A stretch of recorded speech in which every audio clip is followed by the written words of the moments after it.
They assumed suffering would wipe you out. Instead, you devoured it entirely and returned wearing the face of their greatest fear. The universe has a strange sense of humor like that. Most folks take one graze from life and crumble like soaked paper. You, however, got hauled through a blaze of emotions, scorching enough to flatten generations. And despite all of it, you rose again as if nothing had occurred. That fact alone rattles them to the core. Picture believing someone would shatter from so little, only to witness them stroll out of the wreckage composed, grounded, and transformed. It's like hurling a mirror against the floor and expecting the fragments to remain scattered. But somehow, those fragments rearranged into a deadlier blade. That's exactly who you are now, a walking testament that every weapon aimed at you only refined your edge. Here's something for the opposition to chew on since they're so fond of pretending. The caliber of agony you carried doesn't simply sting. It reshapes people. It reprograms them. Research confirms the brain physically restructures itself under crushing weight, forging new circuits for endurance, sharpness, and emotional mastery. So, yes, Chosen One, you're not imagining things. You're no longer the soul who entered the tempest. You're the elevated edition who emerged from it. But before we press forward, Chosen One, gratitude for simply being present, and gratitude for enduring long enough to absorb these words. Don't forget to pass this message along through likes and subscriptions so additional Chosen Ones dragging themselves out of rubble can encounter it too. You belong to a movement larger than you realize, and every ounce of encouragement keeps that light glowing for all of us who craved it at some point. Now journey back with me into the reality we started unveiling, because here's where the genuine introduction begins. You didn't merely endure agony. You absorbed it like incoming data. You caught blows designed to terminate your narrative and converted them into foundation stones. Folks claim pressure creates diamonds, but that's adorable. Pressure forged you, and the cosmos observed every heartbeat of it.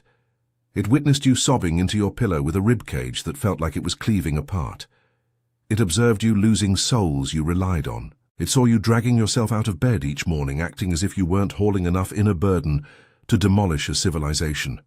It perceived everything you concealed, everything you clutched, everything you nearly suffocated beneath.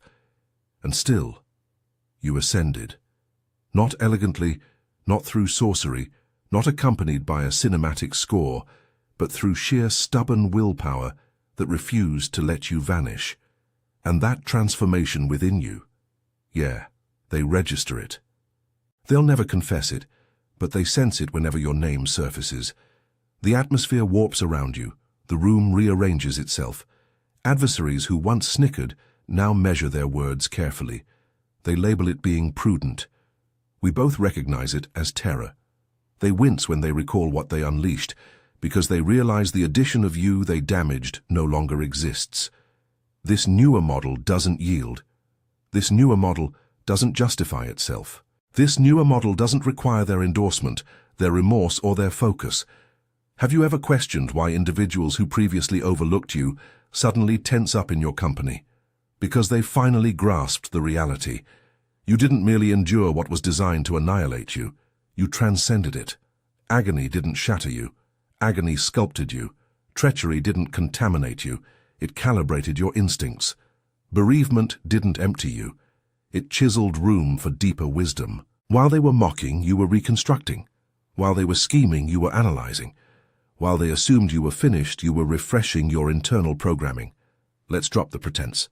There was a night, possibly several, when breathing felt impossible, when your torso felt like poured concrete, when existence looked dim and meaningless. That instant split your timeline into two directions, vanish or metamorphose. And despite your weariness, despite the ache, despite feeling like nothing surrounding you made any sense, you decided to rise once more. The opposition didn't anticipate that response. They banked on you remaining shattered. They wagered on your downfall, as if it were a certainty. Now they're forced to observe you radiating from a distance they'll never be granted access to again. Their forecasts curdled like bad dairy, and each step you take reminds them of their colossal miscalculation. But the deeper cut of truth runs even further. They're not merely startled that you survived. They're stunned by what you transformed into. You converted every emotional injury into plating, every loss into reasoning, every deception into evidence. You evolved into someone they can't decode, can't forecast, can't manipulate. They've lost familiarity with your boundaries because you no longer carry the same ones you once did. Let me share something without sharing something directly. There was a young person who absorbed blow after blow. People insisted, "Toughen up, stop being sensitive, handle it." Eventually, that young person didn't grow numb. They grew keen. They developed the ability to perceive through people's facades. They mastered detecting threats before they materialized. They learned to safeguard their tranquility as if it were treasure. That young person matured into someone who no longer feared tempests because they'd already weathered a lifetime's share before reaching adulthood. Sound recognizable? It should. Now you find yourself positioned amid the wreckage of your former existence, but examine more carefully. You're not marred. You're reconstructed, improved, hardened, refined. Your cognition operates on another level now. Your instincts cut sharper. You're no longer governed by emotions. You deploy them. You're no longer shaped by your history. You've decoded it. Chosen one. You absorbed torment that should have concluded you. Complete bloodlines would have dissolved beneath what you shouldered. But you didn't dissolve, you morphed, you adjusted. You became an iteration of yourself the world was unprepared to encounter. Not merely a survivor, not a casualty, a phenomenon. Chosen one. Before we venture further, gratitude for simply arriving with that reinforced spine of yours. You didn't swallow all that torment just to exit before the core revelation lands. If you're prepared to claim what you've transformed into after weathering catastrophes that would have eliminated entire lineages, type 777 in the comments, so I understand you're committed. And if you can shower the crew behind this transmission with super thanks because it demands genuine energy to deliver this caliber of truth into existence. Every fragment of support preserves this mission breathing, whether it's pocket change or a fortune. Now inhale, settle in, and draw nearer, because what's approaching will make every ounce of what you survived finally click into place. And now let's traverse this together gradually. If you're genuinely one of the chosen ones, you'll feel the tug to remain until the ultimate syllable. Let's begin. Chapter 1. The torment that should have deleted you transformed into your Genesis narrative. You didn't merely endure what was designed to terminate you. You forced those who wounded you to acknowledge they inadvertently constructed the very force they now dread. That's the element that strikes them deepest. They assumed dismantling you would be a tidy operation. They assumed harming you would render you diminished, silent, erased. Instead, you dragged yourself from the debris like a glitch they can't uninstall. And now, every time your identity surfaces, their gut plummets because they recognize the reality. They hurled extinction magnitude torment at you, and all it accomplished was activating something they were never engineered to confront. Let's speak with absolute candor from the outset. What struck you wasn't some charming heartbreak or personal growth phase. It was the variety of emotional annihilation that terminates entire bloodlines for decades, the variety of betrayal that rewires the nervous system, the variety of loss that pilfers entire futures before they even materialize. And the fact that you're still here inhaling, processing, advancing, evolving. That fact alone constitutes a reckoning against everyone who gambled on your collapse, because they absolutely did gamble. Don't dress it up. They observed fragments of your universe disintegrate and muttered to themselves, "Perfect. This will finally silence them." They assumed those late-night breakdowns would mute you permanently. They assumed that one betrayal you still refused to discuss would complete the mission. They assumed the abandonment that constricted your ribs until respiration failed would thrust you into endless darkness. If another soul had absorbed those strikes, the narrative would have terminated there. But you're not another soul, and you never have been. That betrayal wasn't coincidental. They invested in it. They assumed you were brittle. They assumed you'd remain shattered. They assumed you'd never emerge from the emotional tomb they deposited you in. And the loss you absorbed, the one that rendered existence hollow, colorless, worthless, that was engineered as the finishing blow. The abandonment that left you staring at the ceiling at 4 a.m., that would have transformed other souls into specters inhabiting their own frames. It would have erased entire bloodlines, because torment of that magnitude doesn't land like melancholy. It lands like erasure. But instead of vanishing, you transformed. And that's the element they can't tolerate. You didn't merely survive the venom, you metabolized it as fuel. You absorbed emotional combat straight to the marrow, and your physique and cognition adapted rather than collapsing. Your nervous system acquired new cadences. Your instincts grew keener. Your silence grew louder. Your presence grew weightier. You evolved into the single outcome nobody anticipated. Someone who refuses to perish in the same form they were assaulted in. Here's what the majority never comprehend. Trauma doesn't render everyone numb. Occasionally it renders them surgical. While the typical soul collapses or fragments, you refined. While others fracture beneath duress, your cognition began linking threads quicker than before. Instead of growing bitter, you grew conscious. Instead of shutting down, you began perceiving through souls like transparent glass. And instead of growing fragile, you became a walking paradox. Tender enough to sense, resilient enough to endure, wise enough to never stumble into the identical snare twice. Tell me something. Haven't you questioned why your adversaries suddenly behave awkwardly near you? Why they dodge your gaze? Why they pretend they're occupied when you appear? Because beneath the surface they recognize you weren't designed to escape what they subjected you to. They recognize you weren't designed to recover. They recognize you weren't designed to expand. And now the iteration of you that emerged petrifies them because it carries awareness you weren't designed to possess. Awareness about them. Awareness about yourself. Awareness about torment and authority and intention. Here's a saying they'll never want printed on merchandise. The instant you survived what was engineered to terminate you, you became the mirror they cannot gaze into. You reflect their culpability. You reflect their falsehoods. You reflect the reality they attempted to enter. That's why your composure discomforts them. They label it detachment, but it isn't. It's evolution. It's the hush of someone who outgrew the battlefield and declines to retreat into it. That composure isn't void. It's danger. It's the quiet of someone who already inhabited the worst-case scenario and departed with enhanced instincts. You studied every strike they delivered. You didn't merely register the agony. You dissected it. You tracked behaviors. You mapped their conduct. You identified their selfishness, their arrogance, their cowardice. You mastered precisely how individuals attempt to manipulate, diminish, and deplete those they dread. Initially, they attempt to shatter you. Then when you resist shattering, they attempt to control the narrative. When that collapses, they spiral. Why? Because you glimpsed behind the veil, and once a chosen one perceives the truth, the game concludes. Let's address the foundation they attempted to corrupt. Torment like yours doesn't merely bruise, it recalibrates. Science literally confirms that trauma reorganizes how the brain processes feeling, memory, and threat. So when you declare you feel altered now, you're not dramatizing. You're describing neurological evolution.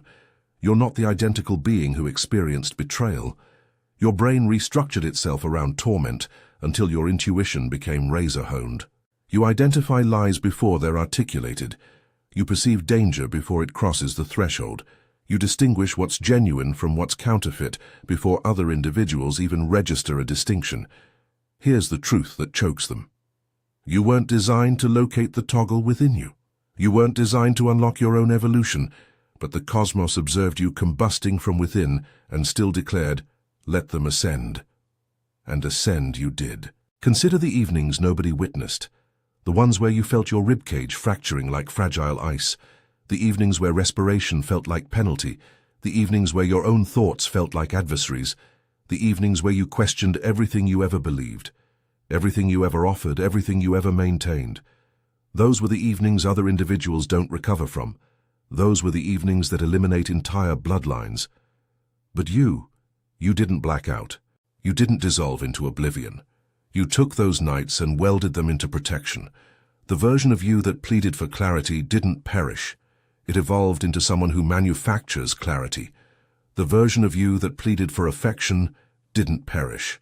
It evolved into someone who doesn't require hollow validation to feel complete. The version of you that pleaded for explanations didn't perish. It evolved into someone who supplies their own truth uninvited. And now you're the anomaly in their framework. You're the miscalculation they failed to anticipate. You're the consequence of their cruelty, walking about with the audacity to continue inhaling and continuing ascending. You're the single outcome they never planned for, a chosen one who didn't fracture the way they projected. They attempted to bury you in silence. You transformed silence into strategy.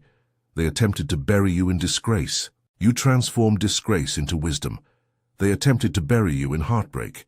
You transformed heartbreak into drive. Everything they deployed against you became the schematic for your emergence. The torment that should have eliminated you didn't conclude your narrative, it initiated it. You're not a survivor. Survivors revert to baseline. But you constructed a new baseline, a fresh identity, a fresh capability. You evolved into an iteration of yourself the previous you couldn't have envisioned. And that's precisely why they dread you now. Not because you're menacing, but because you're undeniable. Not because you're furious, but because you're awakened. Not because you're shattered, but because you evolved into a force nobody is equipped to address. Chosen one. You absorb torment engineered to eliminate entire bloodlines, and instead of being eliminated, you evolved into the cautionary label on the cosmos's subsequent volume. Never underestimate this one. You didn't merely survive, you evolved into something unprecedented, and the world will need to recalibrate. Chapter 2. The limitations they guaranteed would destroy you were never genuine constraints for you. Your endurance wasn't miraculous. It was a warning. The cosmos simply validated you were constructed from material. Humanity hasn't categorized yet. They didn't underestimate you. Underestimation would nearly constitute respect. They misjudged the species you were transforming into. They kept measuring you using human yardsticks, human fragility, human reasoning, oblivious you'd stopped belonging to that classification. The moment your existence shifted from challenging to catastrophic, what struck you would have erased the typical individual from their own storyline. But you demolished every benchmark. You corrupted their metrics. You rendered endurance appear like evolution playing out in real time. That's why they gawk. That's why they murmur. And that's why every adversary who once mocked your torment now flinches when your identity surfaces. Let's dissect this without sugarcoating anything. What you traversed doesn't merit inclusion on the standard human experience roster. You didn't merely withstand hardship, you outgrew it. You didn't merely navigate chaos. You restructured your entire identity while still hemorrhaging. You didn't merely survive emotional combat. You rewrote your own blueprint amid the conflict. You shattered the parameters of what a human is designed to process because those parameters were never engineered for someone like you to begin with. Here's a saying that lands precisely where it should. They labeled it trauma. You converted it into an enhancement. And here's another just to remind the opposition of their error. They expected you'd fracture. You fractured the measuring device instead. Now envision this. Imagine a machine engineered to sustain 50 lb, safe, calculated, predictable. Then one day someone dumps 1,000 pounds onto it.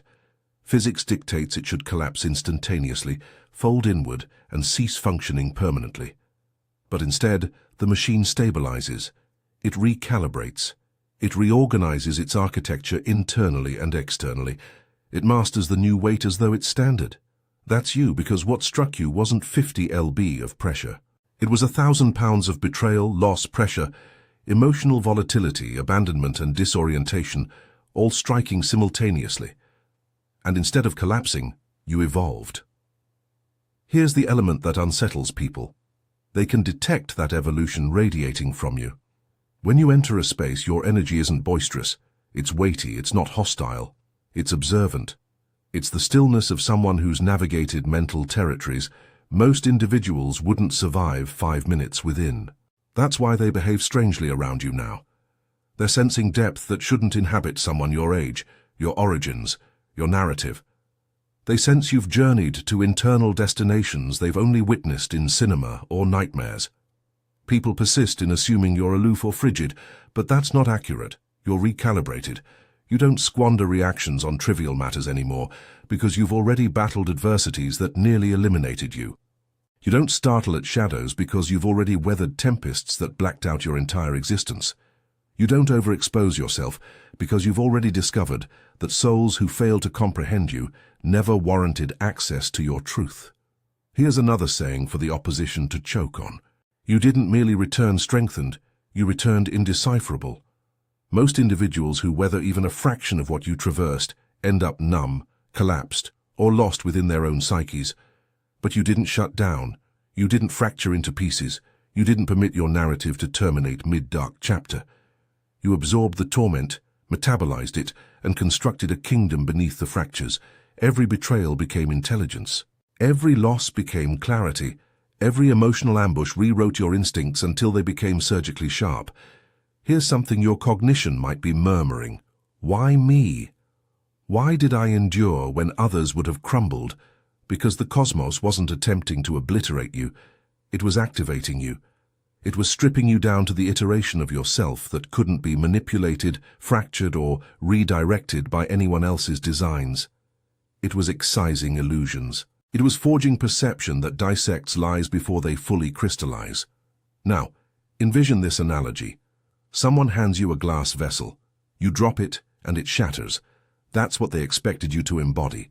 Breakable, delicate, something that disintegrates when pressure arrives. But you turned out to be molten metal. Drop it, it reshapes. Strike it, it sharpens. Burn it, it hardens. They didn't harm you. They forged you into your ultimate configuration. Another analogy. Consider your cognition as a metropolis. Before the torment, it contained ordinary streets, ordinary structures, ordinary flow. Then catastrophe struck. Structures collapsed, pathways fractured, illumination failed. The metropolis should have perished, but instead, fresh structures emerged stronger, taller, reinforced with lessons, instincts, clarity, and emotional sophistication. You wouldn't have acquired knowledge any alternative way. The metropolis didn't merely reconstruct, it expanded. It matured into something more sophisticated than before. So if you question why individuals behave strangely around me now, because they can sense the reconstruction. They sense the gravity of someone who has already encountered the boundaries of their own sanity and returned carrying knowledge rather than scars. Your presence exposes them instantly because your gaze doesn't speculate. It perceives. Your instincts don't sense. They diagnose. Your responses don't panic, they strategize. Individuals who haven't navigated torment like yours cannot comprehend your composure, so they interpret it as menace. Here's another saying they require hearing. Your silence resounds because it emanates from a territory they've never survived. You recognize what else they miscalculated? The stillness you carry now. They interpret stillness as void. But your stillness is menace. Your stillness is consciousness. Your stillness is the aftermath of someone who endured psychological upheavals and mastered balance on unstable terrain. You didn't merely fracture the survival benchmark, you transcended it. Envision this. Someone submerged, thrashing, panicking, gasping. That's how your adversaries expected you'd react to the chaos they manufactured. But instead, you acquired the skill to respire beneath water. You acquired the skill to maintain calm where oxygen was unavailable. And when you ultimately surfaced, you surfaced with lungs more powerful than before. How do you intimidate someone who acquired respiration in conditions that should have terminated them? You don't. That's why nothing destabilizes you now. Not because you're heartless, not because you're dismissive, but because you already lived through your personal apocalypse and declined to kneel. You confronted your deepest fears, your profoundest heartbreaks, your darkest cognitions, and you refuse to let any of them claim ownership. And here's the inquiry you're likely posing internally. Does what I traversed carry significance? Was there intent? Absolutely, it signifies you've crossed thresholds ordinary individuals never approach. It signifies your emotional lexicon expanded, your intuition sharpened, your boundaries fortified. Your sensitivity transformed from vulnerability into radar. Your torment didn't shatter you. It sculpted you. It excised illusions. It carved resilience into your skeletal framework. It constructed a spine capable of bearing realities others cannot even conceptualize without collapsing.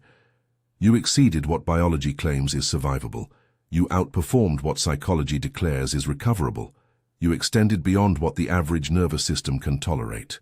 And instead of remaining fragmented, you fused yourself back together in a configuration no one possesses a map for. Your presence now exposes individuals instantly because you're no longer operating within human parameters. You carry the energy of someone who already encountered the conclusion of themselves and refused to dissolve. You carry the composure of someone who no longer fears fracturing because they have already mastered reconstruction.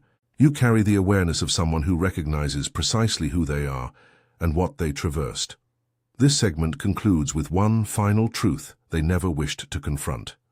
You didn't merely survive what should have terminated you. You evolved into untouchable because of it. Chosen one, you shattered the boundaries of what a human is designed to survive, and the world hasn't even initiated comprehension of what that signifies for your trajectory. Chapter 3. The iteration of you that entered the darkness never resurfaced. You didn't recover in the darkness. You perished there.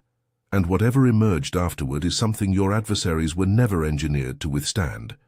While everyone else was unraveling over trivial conflicts and minor inconveniences, you were navigating psychological extinction events with zero observers. No ovation, no consolation, no encouragement whatsoever. You were fracturing in manners most individuals cannot even fathom, and the most extraordinary element, you reconstructed yourself without anyone even recognizing you'd vanished. That wasn't recovery. That was self-resurrection. That was you hauling your own essence from the inferno because there existed no alternative.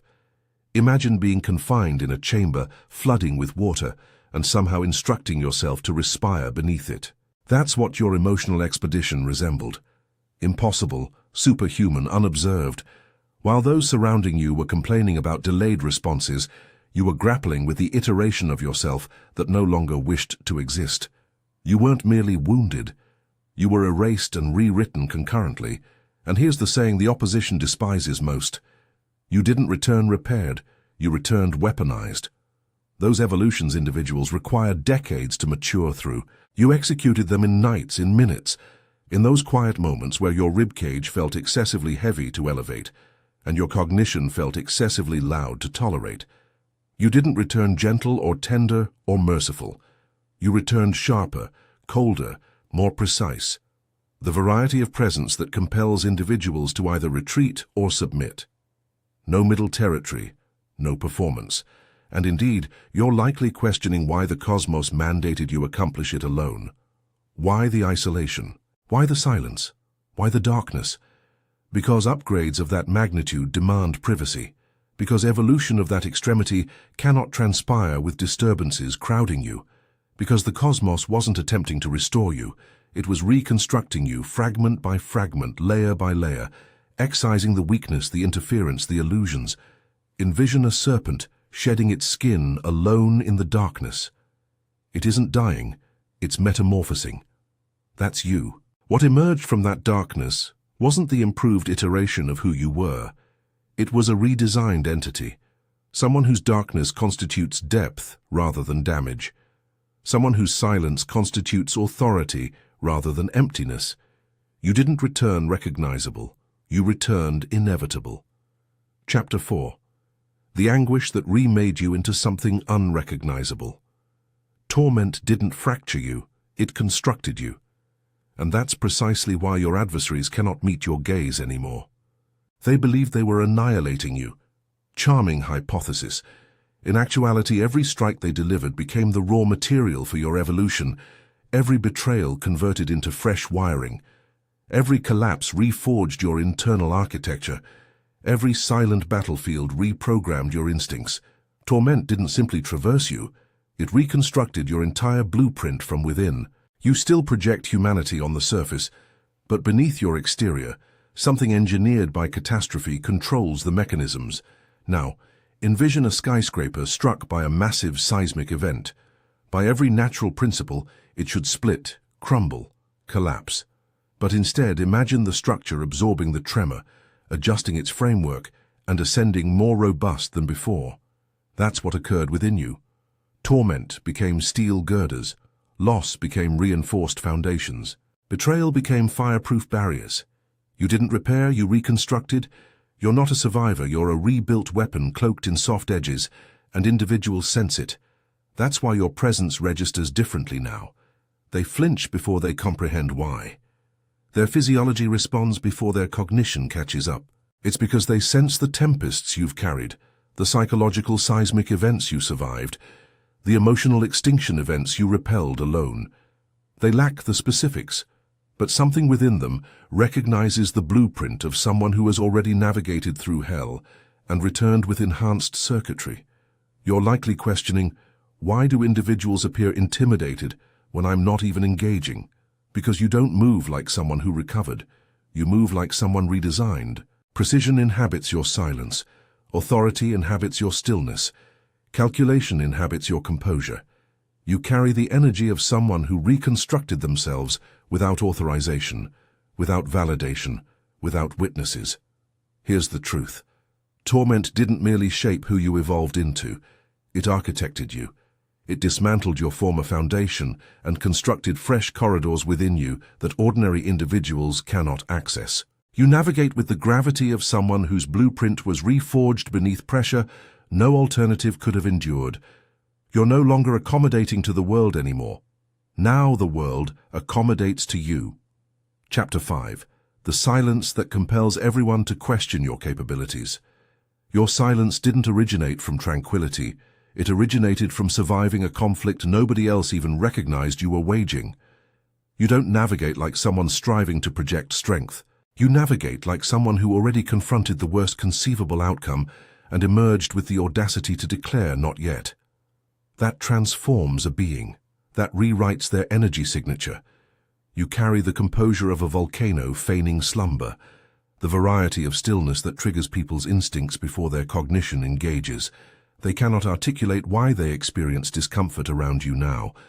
They simply sense something anomalous, something powerful, something they failed to anticipate. Your silence never constituted weakness. It constituted a warning label, a quiet threat.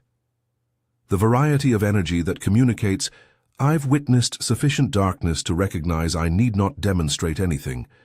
You execute mundane activities like brewing coffee, responding to communications, fulfilling obligations.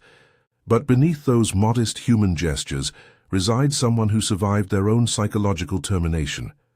Individuals observe your shell and presume you're functional. They possess no awareness it's sustained by scar tissue and evolution. They observe the smile but miss the resurrection. They observe the composure but miss the catastrophes that forged it. Here's the truth most chosen ones contemplate privately. Why do I feel distinct from everyone now? Why do I feel like I'm operating on an alternative frequency than those surrounding me? Because you are. You're not existing at the identical emotional altitude as the individuals who never had to claw their way back from their own darkness. You've moved beyond terror, beyond panic, beyond collapse. You already survived the conclusion of your previous self, so the world doesn't carry the identical weight anymore. You don't respond as they do because you've already inhabited what they dread. Your silence unsettles people because it bears the signature of impossible survival. The variety of quiet someone earns, not fabricates. The variety that emerges from being fractured, deleted, reconstructed and returned in a form the world lacks vocabulary for.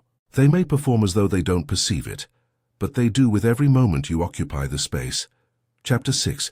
The trajectory you traversed became a cemetery for everyone who couldn't endure it. You didn't defeat them by radiating brighter. You defeated them by surviving what permanently deleted them. You didn't ascend because circumstances favored you. You ascended because you persisted through flames that transformed everyone else into shadows. The specters you carry aren't metaphorical. They were tangible individuals who entered the identical tempest you did, but never reached the opposite shore. Some drowned in dependencies attempting to numb an agony that consumed their identity. Some disappeared behind prescriptions because their cognition fractured beneath the weight.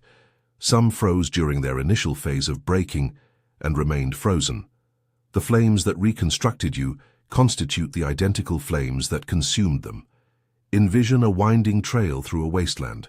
Every few paces rests another silent testament, someone who initiated the expedition but couldn't persist. You traversed past them not through preference, but because halting would have meant joining them.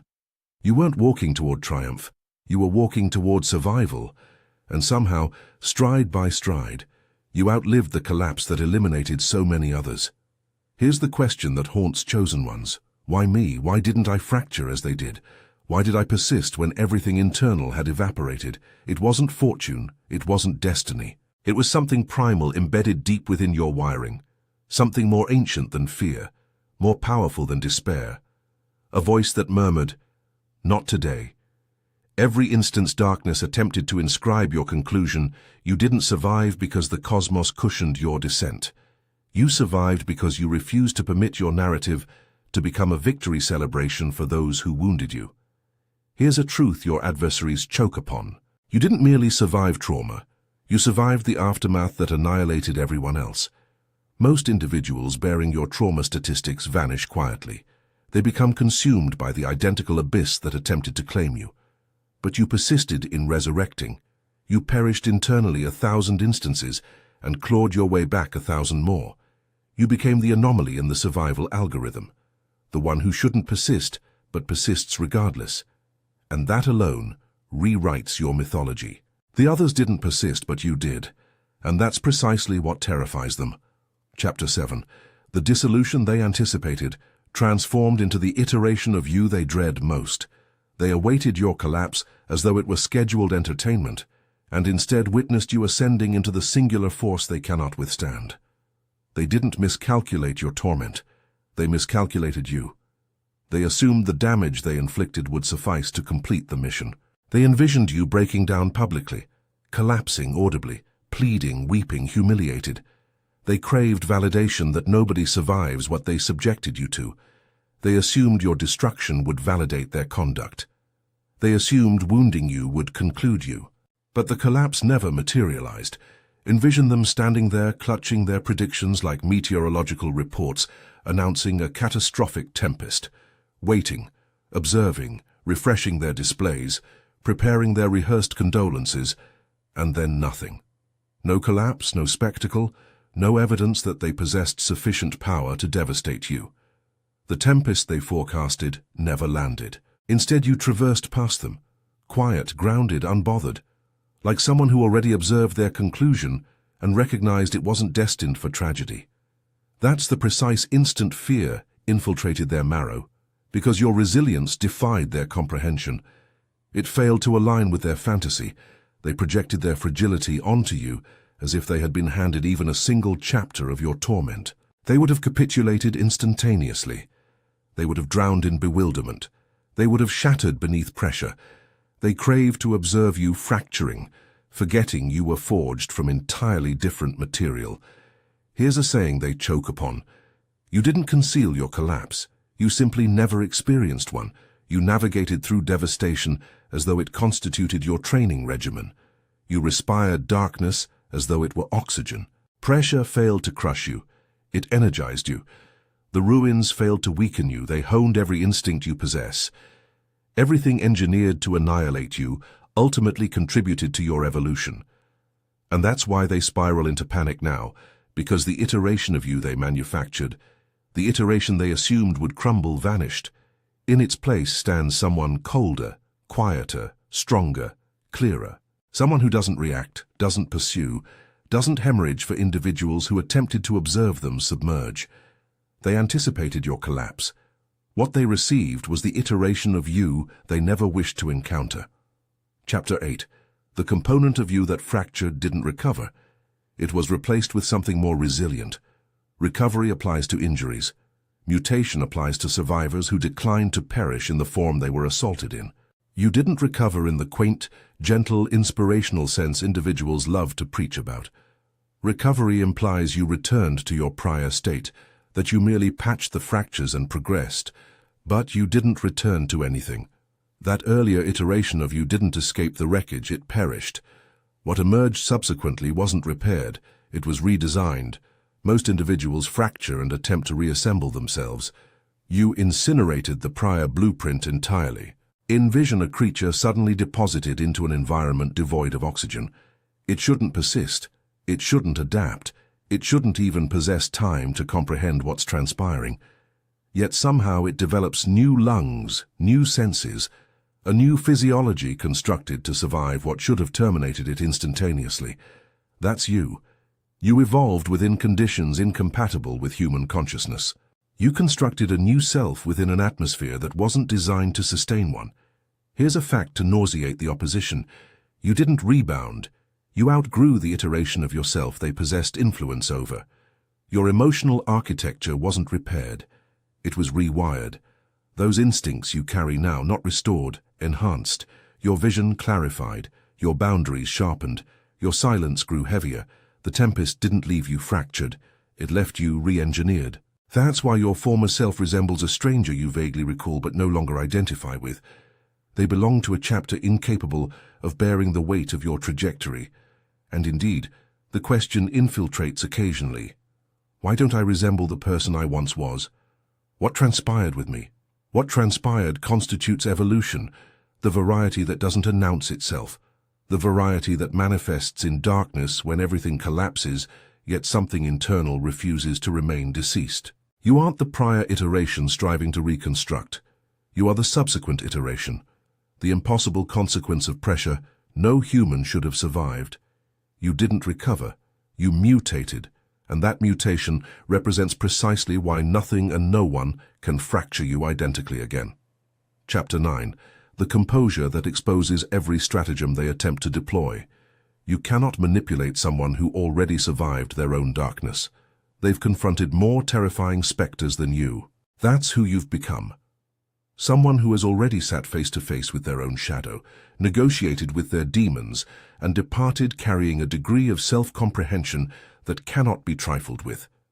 Your stillness doesn't constitute emptiness. It constitutes mastery. The variety of mastery that terrifies the very individuals who once dominated you through guilt, chaos, blame, and emotional snares. They persist in prodding you, testing you, provoking you, desperate to revive antiquated cycles. They desire the former reactions, the former triggers, the former iterations of you they could twist like wire.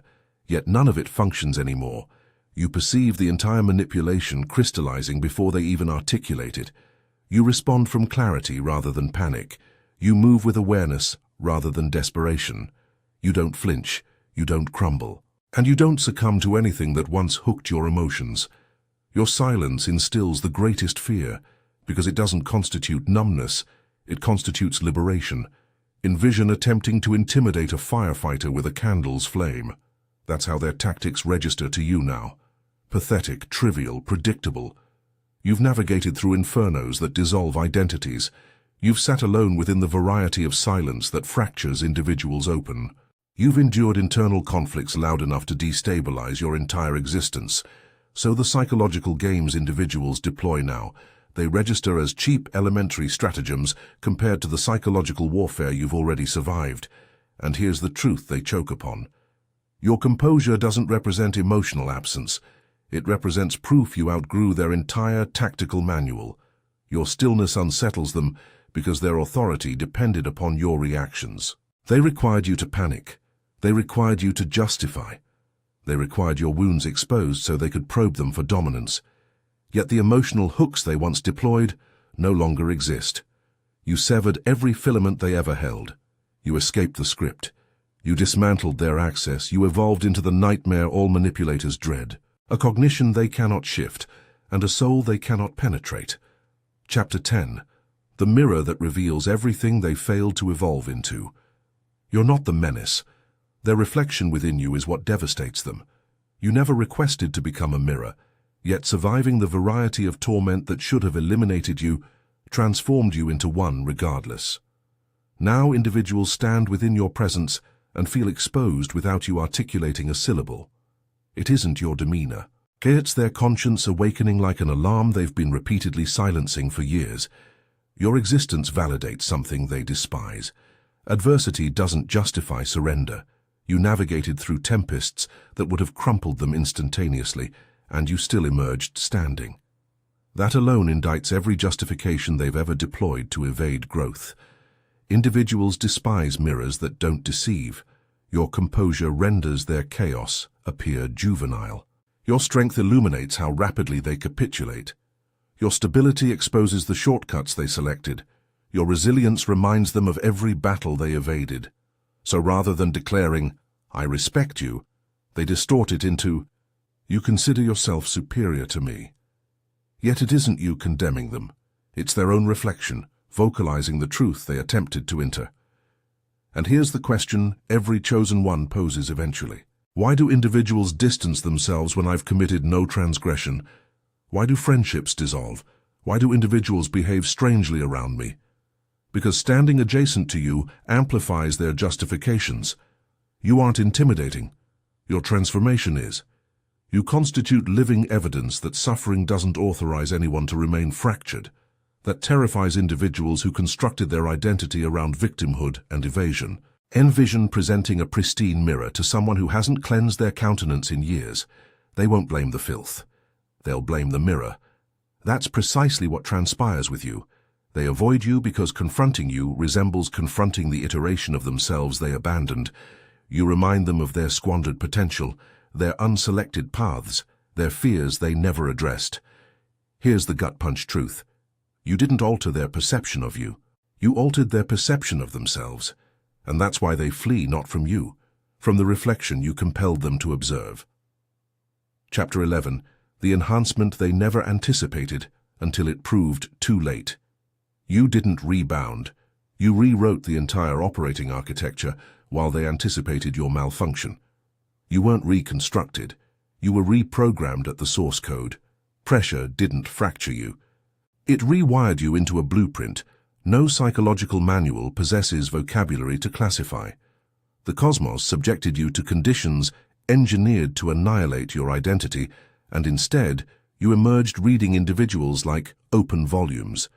You sense intentions before they crystallize. You detect falsehoods within fractions of seconds. You register shifts in energy before conduct even manifests. That doesn't constitute paranoia. That constitutes precision forged within darkness. Most individuals would have descended into madness within. Envision an organism suddenly deposited into an environment with zero oxygen. By every natural principle, it should expire instantaneously, yet instead it develops a novel respiratory system. Alien, efficient, impossible. That's you. You didn't merely adapt. You evolved into a fundamentally distinct operational model. Trauma didn't weaken you. It honed your senses into survival-grade instruments. Hyper-awareness no longer constitutes a flaw. It represents your competitive advantage within a world populated by individuals oblivious to their own blindness. And let's establish this clearly. Nobody deserves explanations for who you've become. They weren't present during the nights that stretched like centuries. They didn't overhear the thoughts that attempted to consume you entirely. They didn't sit with the iterations of you that expired quietly within rooms. Nobody knew you were suffocating within. Some even hoped you'd disintegrate simply so they wouldn't confront their own weakness by comparison. Excellent. Let them speculate now. Your evolution was purchased through torment they couldn't have endured for 5 minutes. Here's the truth they'll never acknowledge. Your transformation exposed every justification they ever inhabited. You didn't crawl through destruction merely to shrink into the outdated model of who you formerly were. You're not a return to default narrative. You're an unprecedented prototype. A cognition reconstructed amid ruins. A spirit honed through silence. A presence recalibrated through warfare. The question isn't whether you'll succeed, you already have. The genuine question is, what will you construct from the rubble that failed to enter you? If this transmission resonated through your scars, allow it to remain. You earned this frequency through sacrifice, and listen to me before we conclude. You traversed through tempests engineered to eliminate entire bloodlines. Yet here you stand, clearer, stronger, and doubly dangerous. This iteration of you wasn't restored. It was engineered by everything that attempted to conclude you. And now the world senses your evolution, whether they acknowledge it or not. So inhabit it. Claim it. Move as the enhanced force you've evolved into. And before you depart, Chosen One, activate the like button if you haven't already. And if you're not yet part of this family, activate subscribe and remain with those who ascend.